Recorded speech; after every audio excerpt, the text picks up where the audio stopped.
Ideology of Pakistan is often misunderstood by Pakistanis and foreigners. Despite the majority of Muslim population, Pakistan was not supposed to be an Islamic republic. Some simple facts from the past strongly prove that Pakistan was meant to become a modern secular democracy. It is a fact uttered by its founder dozens of times. Not at any moment did Mr. Jinnah refer to Pakistan as a theocracy.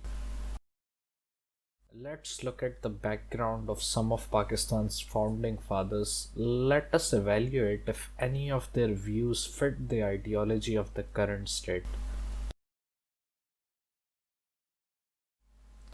Sir Syed Ahmad Khan was not a member of the Pakistan movement. However, his ideological contributions were the basis for the Pakistan movement. So it is necessary to briefly analyze his ideological views. He was an Islamic reformer. He knew that a Muslim renaissance was necessary in the subcontinent. Conservative Muslims lacked education and followed religious leaders. The decline of Muslim power was clear to Sir Syed. He understood the advantages of Western education and democracy. Consequently, he opened modern madrasas to provide scientific education to young Muslims. He expressed the dire need for modern education. Independence and the safety of Muslims in India depended on modernization.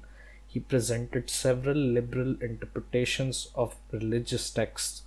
All of his actions created a storm in the orthodox Sunni schools. Several religious leaders said he was a kafir and he had converted to Christianity.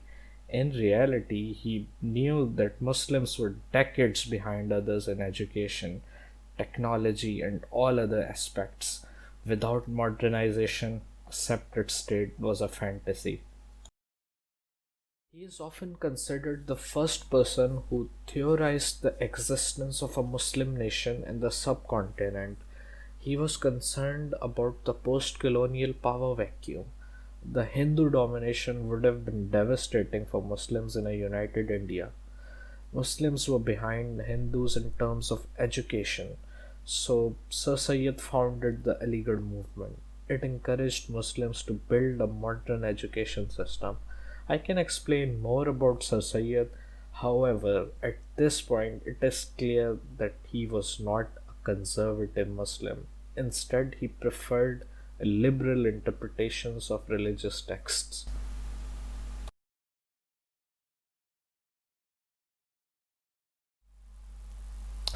Muhammad Ali Jinnah was the founder of Pakistan. Therefore, it is essential to discuss his lifestyle and views. The upbringing of Jinnah was more Western than Indian or Islamic. He attended a Catholic school and had aspirations of becoming a lawyer. He was influenced by Western liberalism in the UK. Many of his political opinions formed during this time of his life. However, he would continuously change and reshape his political views. He was an ambitious young man. The first years of his professional life were tough. However, he soon climbed to the top of the mountain. He was known as one of the best lawyers in India. I can write hundreds of words about Jinnah, but in short, his life was heavily influenced by Western culture. He wore Western clothes and admired democracy, so he was definitely not a conservative or religious person.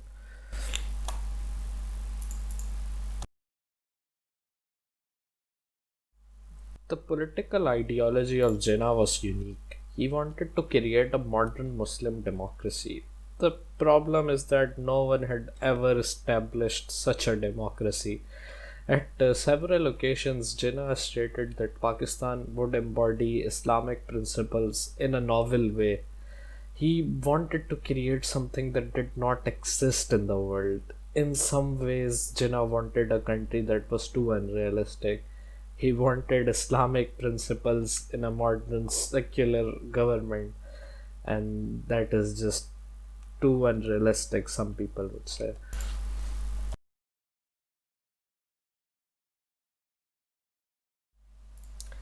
Let us analyze some of his quotes about secularism.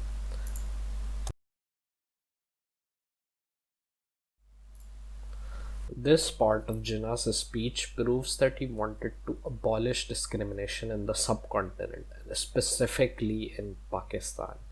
He wanted to create a state where each individual would be equal. Furthermore, he wanted to create a national identity.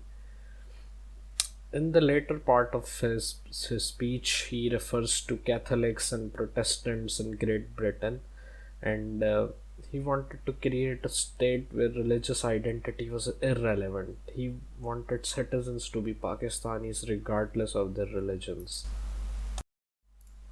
Here you can see that he wants to promote national identity over religious identity. People can practice their religion freely, but they must cooperate with people of other religions.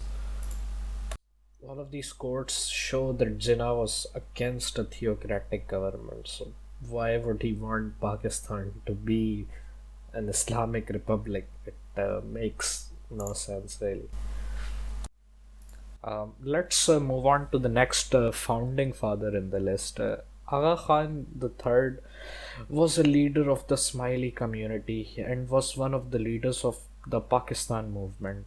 He was one of the founders of Aligarh University, and he believed in the vision of Sir Syed Ahmad Khan. Like Sir Syed Ahmad Khan, he believed in modernity and urged Muslims to embrace the modern way of life. He believed that Muslims had significantly fallen behind Hindus in terms of education. In a post colonial India, Muslims would stand no chance of independence without intellectuals. So, one of the biggest leaders of the Pakistan movement was a liberal. Chaudhry Sir Muhammad Zafarullah Khan was not a founding father of Pakistan, however, he was a notable member of the Pakistan movement. I included him in the list because of his faith. He served Pakistan long after its independence. In current Pakistan, no one would accept an MD at such a high position in the government. Therefore, it proves the ideological failure of the country as it is intolerant to any religious minorities in high positions. And we have seen that in the past, in the recent past. I would also like to mention Allama Iqbal. His refined two nation theory was the basis for the independence of Pakistan. He was not for secularism but was against attitudes of religious scholars. He trusted Jinnah immensely with the creation of a new Muslim state. Jinnah was heavily in favor of a secular nation, so it shows that he trusted Jinnah with the future ideology of a Muslim country. However, I would like to make it clear that he had several disagreements with Jinnah. I wanted to include this piece of information. Now, you can interpret it as you want, but I don't think he would have trusted ulama with the social policing or governance of the country. Uh, Jinnah's successor failed to uphold his vision. We need to analyze this aspect because Pakistan lost its founder in less than a year. Pakistan has come to Islamicization because successors of Jinnah did not uphold his vision of a secular state. For the most part, Jinnah was a one man team. Congress had a lot of notable leaders, but Jinnah overshadowed everyone in the Muslim League. Analysts have stated that the lack of notable leaders in the Muslim League destroyed the vision of Jinnah. The reign of Liaquat Ali Khan was incredibly difficult. However, he managed to align the country with the United States of America. It contributed to the survival of Pakistan. Soon he realized the disadvantages of the American alliance, and he was assassinated when he wanted to align the country with the USSR. Besides that, the local government acted behind the back of Liaquat Ali Khan on several local matters. Liaquat Ali Khan caved to religious pressure and declared Islam as the state religion of Pakistan. It was the beginning of a disaster. State religion implied that the country would specifically follow religious laws. It went directly against the vision of Mr. Jinnah, who stated the following. Right now, Pakistan embodies extremism, dictatorship, and inequality. It goes against every aspect of Jinnah's vision. I say dictatorship because we all know the democratic government in Pakistan is not really democratic. The objective resolution was the first step towards an intolerant and religiously extremist Pakistan. The declaration of a state religion isolated several minority leaders in Pakistan. They left the country because they lost faith in a secular state. The country lost several intellectuals who could have served the country in a difficult time. Furthermore, the state religion ensured that minorities would never receive the same opportunities as Muslims in the country. Let me quote the opinions of Siris Chandra and Birat Chandra Mandal about the Objectives Resolution. They were important members of the Pakistan movement. What I hear in this Objectives Resolution is not the voice of the great creator of Pakistan, the Quaid-e-Azam, nor even that of the Prime Minister of Pakistan, the Honorable Mr. Liaquat Ali Khan, but of the ulama of the land. The dream of Jinnah was squashed with the introduction of this Objectives Resolution. The Objective Resolution was only a start. The 1956 Constitution followed the path of the Objectives Resolution and emphasized the state religion. According to the 1956 Constitution, the president had to be a Muslim. It shows that religious affiliation was preferred over the competence of an individual. However, it was dissolved due to a coup in 1958. The 1962 Constitution destroyed any hopes of rectifying the mistakes in the 1956 Constitution. It gave even more power to religious authorities in Pakistan. An Islamic Ideology Council was also created for fulfilling religious requirements. The 1973 Constitution was the biggest theocratic change to the country. The Constitution incorporated several Islamic laws and it became more of a theocratic state than a democratic one. Free speech and religious freedom was severely limited in the country. The Ahmadiyya community were declared non Muslims and they were persecuted for calling themselves Muslims. The country was openly discriminating against civilians. If the dream of Jinnah was not killed in the earlier constitutions, it was now completely dead. The vision of Jinnah was beaten, molested, and raped by the religious scholars of Pakistan. The strange thing is that we have not even reached the worst part of the story. Zia-ul-Haq overthrew the democratic government in 1977. The period from 1978 to 1988 is known as Islamization of Pakistan. It was the most backwards era in Pakistani history. The country is still facing consequences due to the actions of Zia-ul-Haq.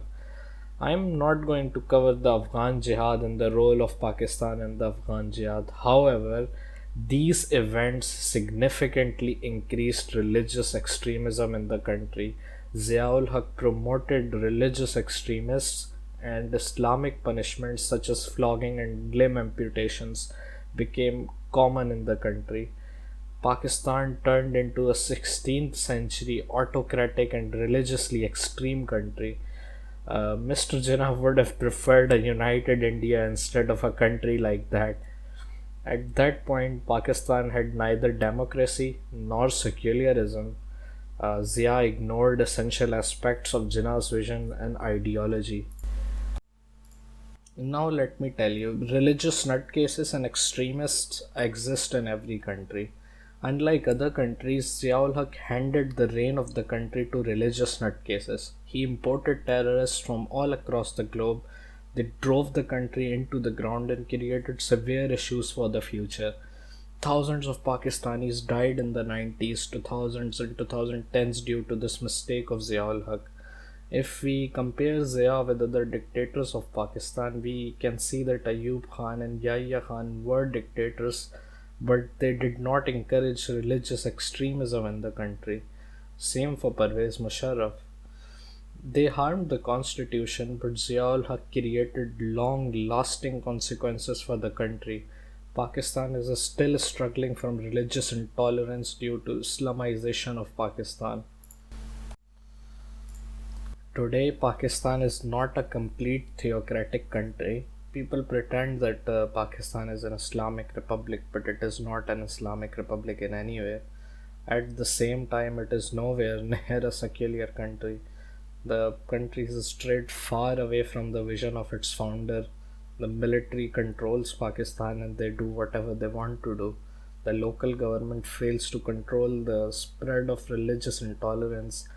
The deaths of terrorists are mourned and people cheer for the deaths of innocent people. For example, in Asia Bibi case, extremist Pakistanis literally wanted to hang an innocent woman who had been proved innocent in a court of law, but people wanted her dead anyways. I don't need to prove the current extremism within Pakistan. It exists blatantly in the country. However, I just want to give a small example. Let's briefly compare two personalities to find the current state of Pakistan. Khadim Hussain Rizvi was a religious scholar in Pakistan. He incited the mob to murder Supreme Court judges because of the Asia Bibi case. Furthermore, several students were inspired by Rizvi and they murdered their professor. Now, this guy's death was mourned in Pakistan. On the other hand, Abdus Salam is one of the best physicists of the modern era. He contributed heavily to the country's nuclear program that Rizvi Sahab was so fond of. No one celebrates the contributions of that guy because he was an Ahmadi, a scientist who worked tirelessly for his country and a nutcase with no regard for human life, who is mourned, who is loved by the people. And this is the joke of a country that Pakistan is nowadays.